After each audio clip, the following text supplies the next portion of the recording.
जीवन हमें एक मौका देता है, इसलिए जब भी सही कॉलेज चुनने का समय आए तो सिर्फ मंगलायतन यूनिवर्सिटी आपके बेहतरीन भविष्य और सर्वांगीण विकास के।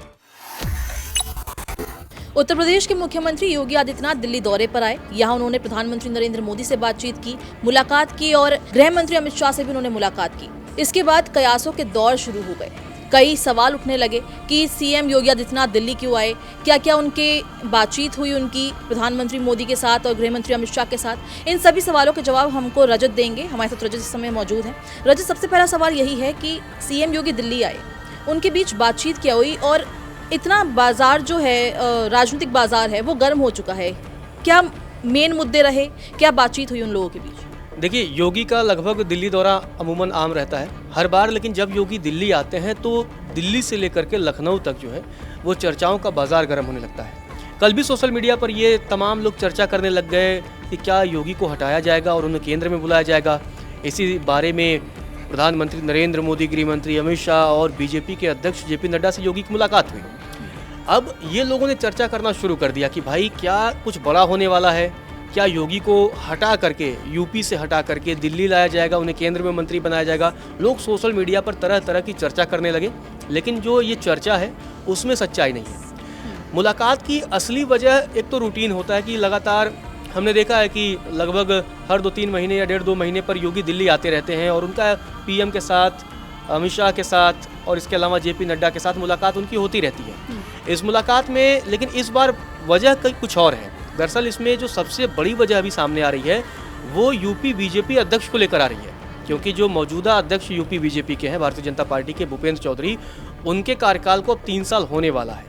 और ऐसे में जो सबसे बड़ी चर्चा यही है कि अध्यक्ष के बदलाव को लेकर के ही खबर यही सामने है, सूत्रों के हवाले से यही बात सामने निकल करके आ रही है कि यूपी बीजेपी अध्यक्ष को लेकर के ही बातचीत हुई है, क्योंकि इस बार बीजेपी ऐसा अध्यक्ष प्रदेश में देना चाहती है कि जिससे योगी की बॉन्डिंग अच्छी हो। तो जो खबर यही सामने है कि इसी मुद्दे को लेकर के प्रधानमंत्री के साथ बातचीत हुई है, इसके अलावा अमित शाह के साथ और जेपी नड्डा के साथ। और इसके अलावा प्रधानमंत्री जब भी मिलते हैं किसी भी मुख्यमंत्री से तो उनके प्रदेश की रिपोर्ट कार्ड भी वो लेते हैं। वो पूछते हैं कि भाई अभी क्या चल रहा है आपके प्रदेश में, क्या कोई नया प्रोजेक्ट है, क्या कुछ आप नया काम कर रहे हैं या कोई नई योजनाएं हैं और कानून व्यवस्था कैसी है, क्योंकि पीएम इस मामले में खुद भी बेहद एक्टिव रहते हैं और लगातार वो अपने मुख्यमंत्रियों के साथ जब बैठक करते हैं, अलग से उनके साथ मुलाकात करते हैं, तो इन सब मसलों को खुद ही एक तरीके से जैसे बॉस होता है वो रिपोर्टिंग लेते हैं कि भाई आपके प्रदेश में सारी चीज़ें ठीक चल रही हैं, हमारी कुछ सपोर्ट की ज़रूरत है या नहीं है। इन सब मसलों पर भी चर्चा हुई है, लेकिन इसमें जो सबसे अहम चर्चा यही रही है कि यूपी बीजेपी अध्यक्ष को लेकर हुई है, क्योंकि मौजूदा जो बीजेपी अध्यक्ष है उनके कार्यकाल अब लगभग पूरा होने वाला है। और ऐसे में चर्चा यही है कि इन सब मसलों को लेकर चर्चा हुई है कि क्योंकि अब 2 सालों से कम का वक्त बचा है यूपी में विधानसभा चुनाव होने के, और अब 2-3 चीज़ें बड़ी होंगी यूपी में। पहला तो कैबिनेट विस्तार होगा। कैबिनेट में उन लोगों को शामिल किया जाएगा, बहुत सारे ऐसे जिलों के लोगों को शामिल किया जाएगा जहां बीजेपी कमज़ोर है, क्योंकि देखा हमने 2022 के विधानसभा चुनाव में पूर्वांचल में कई जिलों में भारतीय जनता पार्टी की स्थिति बहुत अच्छी नहीं रही। और ऐसे में अब समाजवादी पार्टी भी लगातार कोशिश कर रही है। वो अब 2024 के बाद तो काफ़ी कुछ यूपी में बदला है। 2024 के लोकसभा चुनाव में जिस तरीके से भारतीय जनता पार्टी के लोकसभा सीटों की संख्या कम हुई और इसके अलावा समाजवादी पार्टी नंबर 1 पार्टी बनकर उभरी, तो उसके बाद से ये बैठक कई मायनों में अहम है, क्योंकि अब जब 27 में चुनाव होंगे तो समाजवादी पार्टी भी बड़ी तैयारी कर रही है। और ऐसे में लगातार पीएम मोदी और सीएम योगी को लगातार एक साथ और एक टीम के तौर पर काम करना होगा, क्योंकि बहुत तरह की खबरें निकल कर आई थी लोकसभा चुनाव के दौरान कि सीएम योगी ने जिन सीटों के लिए रिकमेंड किया था कि इनके कैंडिडेट आप बदलिए, वो बदला नहीं गया, उसकी वजह से बीजेपी को हार मिली। तो ऐसे में खुद पीएम मोदी, बेशक योगी जी मुख्यमंत्री हैं, लेकिन अब पीएम मोदी, क्योंकि हमने देखा कि 2017 में जब भारतीय जनता पार्टी को जीत मिली थी तो पीएम मोदी के चेहरे पर मिली थी। ऐसे में पीएम मोदी अब यूपी को अपने हाथ से नहीं जाने देना चाहेंगे। यही वजह है कि ये मुलाकात काफ़ी अहम मानी जा रही है। इन सब मसलों पर चर्चा हुई है कि भाई अभी से चुनावी मोड की तैयारी शुरू हो जाएगी और हर चीज़ यूपी में अब चुनाव को ध्यान में रखकर किया जाएगा, चाहे वो कैबिनेट विस्तार की बात हो। अब कैबिनेट विस्तार इसी साल होगा या अगले साल शुरुआत में होगा, ये देखना दिलचस्प होगा। और कैबिनेट में जातिगत समीकरणों का भी विशेष तौर पर ध्यान रखा जाएगा कि भाई जिन जाति के लोग कम मतदान करते हैं भारतीय जनता पार्टी के, उस जाति के विधायक को मंत्री बनाया जाएगा और उस समाज को संदेश देने की कोशिश होगी कि भारतीय जनता पार्टी जो प्रधानमंत्री नरेंद्र मोदी का स्लोगन है सबका साथ सबका विकास और सबका विश्वास, तो उससे वो उस खांचे को मतलब ढालने की तैयारी करेगी। ये सब मसलों पर जो है ये बातचीत हुई है, तो ये बड़ी अहम जो है चर्चा रही है। और अब देखना दिलचस्प ये भी होगा, इसमें एक और बड़ी बात जो निकल करके सामने आ रही है, क्योंकि अब कानून व्यवस्था थोड़ी बहुत कुछ खबरें सामने आ रही हैं, सावन का महीना भी चल रहा है, तो ऐसे में बहुत सारे ऐसे भी तत्व होंगे जो यूपी को अस्थिर करने की कोशिश करेंगे। तो गृह मंत्री के साथ जो मुलाकात हुई है उसमें संभवतः कानून व्यवस्था को लेकर भी हुई है और शायद ये चर्चा भी हुई, क्योंकि हमने देखा कि कल योगी की मुलाकात हुई और आज योगी जी जो है कांवड़ियों पर फूल बरसाने निकल गए, रूट का निरीक्षण करने निकल गए कि भाई सारी चीज़ें सुचारू रूप से चल रही या नहीं चल रही, क्योंकि एक छोटी सी भूल और प्रदेश में जो है स्थिति बिगड़ सकती है। इसी वजह से केंद्र का भी सानिध्य मिले, गृह मंत्री का भी सानिध्य मिले और योगी खुद उस चीज़ को लीड कर रहे हैं, तो इन सब मसलों पर चर्चा हुई है। ये जो बड़ी बातें रही हैं।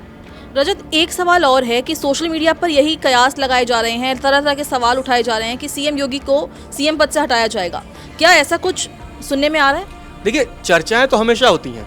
योगी जब भी दिल्ली जाते हैं, जब भी चले जाते हैं, तो सोशल मीडिया पर एक ग्रुप बैठा है, वो यही कहता है कि भाई योगी को हटा दिया जाएगा, अब योगी को केंद्र में लाया जाएगा, अब योगी को कोई केंद्र में मंत्री पद दे दिया जाएगा, यूपी में किसी और को बनाया जाएगा। ये लगातार ये कयासों का ये पहली बार नहीं है। इसके पहले जब भी योगी दिल्ली आते रहे हैं, इन सब बातों की चर्चा होती रही है, लेकिन इन सारी चर्चाओं में कोई सच्चाई नहीं है। एक ग्रुप है जिसे शायद योगी पसंद नहीं होंगे। यही वजह है कि लगातार जो है वो मतलब एक सोशल मीडिया पर ट्रेंड स्थापित करने की कोशिश की जाती है कि नहीं भाई योगी जी दिल्ली गए हैं तो मोदी जी कहेंगे यार योगी तुम जो है लखनऊ छोड़ो, अब दिल्ली आओ, तुम्हें मंत्री यहाँ बनाता हूँ। लेकिन इन सारी खबरों में किसी भी प्रकार की कोई सच्चाई नहीं है, क्योंकि प्रधानमंत्री ने ही जो है जिस तरीके से वो योगी पर भरोसा जताते हैं और योगी को जिस तरीके से सपोर्ट करते हैं, और योगी भी काफ़ी हद तक जो है प्रधानमंत्री के साथ उनकी बॉन्डिंग काफ़ी अच्छी है। गृह मंत्री अमित शाह के साथ भी उनकी बॉन्डिंग अच्छी देखने को मिल रही है, जेपी नड्डा के साथ उनकी बॉन्डिंग अच्छी है। ऐसे में बीजेपी अभी कोई रिस्क नहीं लेना चाहेगी, क्योंकि चुनाव में अब लगभग 2 साल से कम का वक्त बचा है। ऐसे में आप अगर योगी को हटा देते हैं तो आपके पास योगी जैसा पावरफुल चेहरा भी चाहिए जिसके नाम पर आप यूपी का विधानसभा चुनाव लड़ सके, क्योंकि योगी ने लॉ एंड ऑर्डर के मामले में अपनी एक पहचान स्थापित की है। उनकी बुलडोजर नीति अब देखिए पूरे देश में मतलब अपराधियों में खौफ है। उत्तर प्रदेश जैसे राज्य को योगी ने कानून व्यवस्था में काफ़ी हद तक सुधारा है। यही वजह है कि मोदी रिस्क नहीं लेना चाहेंगे योगी को हटा करके, क्योंकि अगर उनको केंद्र में लाएंगे तो केंद्र में मान लीजिए कौन से नंबर का पद देंगे, चौथे, पाँचवें, छठे नंबर का पद देंगे। शुरुआत के 3-4 बड़े मंत्री अब क्या राजनाथ को हटा देंगे? नहीं। क्या अमित शाह की जगह कोई पद देंगे? नहीं। क्या जेपी नड्डा की जगह कोई पद देंगे? नहीं। तो कोई ऐसा आप मंत्रालय उनको देंगे, लेकिन वहाँ से उनके इम्पैक्ट उतना नहीं रहेगा जितना इम्पैक्ट योगी का बतौर मुख्यमंत्री है यूपी में, वो इम्पैक्ट बतौर केंद्रीय मंत्री नहीं रहेगा। तो ऐसे में बीजेपी अभी शायद नहीं लगता है कि कोई रिस्क लेने वाली है योगी आदित्यनाथ के चेहरे पर। तो ये सब जो है कयासों का ही दौर था और इन सारी खबरों में कोई सच्चाई नहीं है। रजत, एक चीज़ और है, क्योंकि मंत्रिमंडल विस्तार को लेकर बातचीत हो रही है कि शायद मंत्रिमंडल विस्तार हो सकता है। इसके अलावा जेवर एयरपोर्ट को लेकर भी बातचीत हो रही है, क्योंकि लोग यहाँ पे चुनाव आने वाले हैं जल्दी 1-2 साल के अंदर, और जेवर एयरपोर्ट भी एक बहुत बड़ी चीज़ है यूपी के लिए। देखिए, जेवर का जब उद्घाटन होगा तो उससे बहुत बड़े पैमाने पर किया जाएगा और प्रधानमंत्री नरेंद्र मोदी ही उद्घाटन करेंगे। योगी जी यही चाहते हैं कि भाई प्रधानमंत्री आएँ और उसको एक बड़े इवेंट के तौर पर जो है वो पेश करने की कोशिश होगी, क्योंकि भारत का सबसे बड़ा एयरपोर्ट बनने जा रहा है और उससे जो है पश्चिम यूपी के विकास में जो है काफ़ी रफ्तार मिलेगी। तो यही वजह है कि जो जेवर की भी चर्चा है वो इस बैठक में संभवतः हुई है और तारीख उसका तय किया जाएगा, क्योंकि प्रधानमंत्री से पहले तारीख लेनी पड़ेगी कि उनके शेड्यूल के हिसाब से, उसके बाद ही जेवर का जो है उद्घाटन किया जाएगा। और जब जेवर का उद्घाटन होगा तो योगी ने तो उस मिथक को तोड़ा है कि नोएडा आने वाला सीएम की कुर्सी चली जाती है। योगी अब तक दर्जनों बार या कहिए 50 बार से ज़्यादा शायद आ चुके होंगे नोएडा और उनकी कुर्सी जस की तस है। तो लगातार वो मैसेज देते रहते हैं। भाई पहले के सीएम बहुत सारे ऐसे थे जो नोएडा आने से डरते थे कि यार नोएडा चला गया तो कुर्सी चली जाएगी। योगी ने उस मिथक को तोड़ा है, तो वही एक संदेश देने की कोशिश होगी पश्चिमी उत्तर प्रदेश में कि जेवर के जरिए पश्चिमी उत्तर प्रदेश का भाग्य बदला जाएगा। इन सब मसलों पर भी संभवतः चर्चा हुई है, जेवर को लेकर भी। लेकिन जो चर्चा का जो सबसे बड़ा केंद्र रहा है वो यूपी बीजेपी अध्यक्ष ही रहा है, क्योंकि बीजेपी अब एक ऐसा अध्यक्ष चाह रही है। अब वो किस वर्ग से होगा ये देखना दिलचस्प होगा। ओबीसी होता है ये देखना दिलचस्प होगा या ब्राह्मण चेहरे पर होता है, क्योंकि अक्सर 2017 में जब चुनाव हुआ था तो केशव प्रसाद मौर्य के चेहरे पर यूपी विधानसभा का चुनाव लड़ा गया था। उसके बाद 22 में महेंद्र पांडे थे और उसके बाद अब भूपेंद्र चौधरी हैं। तो अब भूपेंद्र चौधरी के बाद किस जाति का अध्यक्ष होगा, क्योंकि जातिगत समीकरण जैसे हमने बताया कि 2027 से पहले बीजेपी की पूरी कोशिश है कि जो सपा का पीडीएफ फार्मूला है उस पीडीएफ फार्मूला के काट के लिए, क्योंकि अब बात की जाए तो प्रधानमंत्री खुद ओबीसी हैं, योगी जी जनरल कास्ट से आते हैं, तो ऐसे में अब किसको रखा जाए, क्या कोई ब्राह्मण चेहरे को किसी को प्रदेश अध्यक्ष के लिए बनाया जाए, और ये सब ऐसा होगा उस नाम पर भी मुहर लगेगी जिसकी योगी के साथ बॉन्डिंग अच्छी हो, क्योंकि बीजेपी रिस्क नहीं लेना चाहेगी। सीएम और प्रदेश अध्यक्ष जब मिल करके उनके बीच किसी भी तरह का कोई खटास ना हो, कोई दूरियां ना हो, वो एक टीम के तौर पर काम करेंगे, तभी जो सफलता चाह रही है भारतीय जनता पार्टी 27 के चुनाव में, तभी वो संभव है। रजत, आपका बहुत बहुत शुक्रिया। तो आपने सुना कि प्रधानमंत्री नरेंद्र मोदी के साथ और गृह मंत्री अमित शाह के साथ जो सीएम योगी की बैठक हुई थी, जो मुलाकात हुई थी, उसमें कई मुद्दे थे जो बातचीत के थे, जैसे कि बीजेपी प्रदेश अध्यक्ष को बनाना या मंत्रिमंडल विस्तार करना या जेवर एयरपोर्ट की अगर हम बात करें उसको लेकर, तो ये कई मुद्दे ऐसे थे जिनको लेकर सीएम योगी की बातचीत हुई है, मुलाकात हुई है इन सभी के साथ। और इस वीडियो में बस इतना ही। अगर आपको ये वीडियो पसंद आई है इसको लाइक और शेयर करें। देश और दुनिया की तमाम अपडेट्स के लिए दैनिक जागरण को आज ही सब्सक्राइब करें।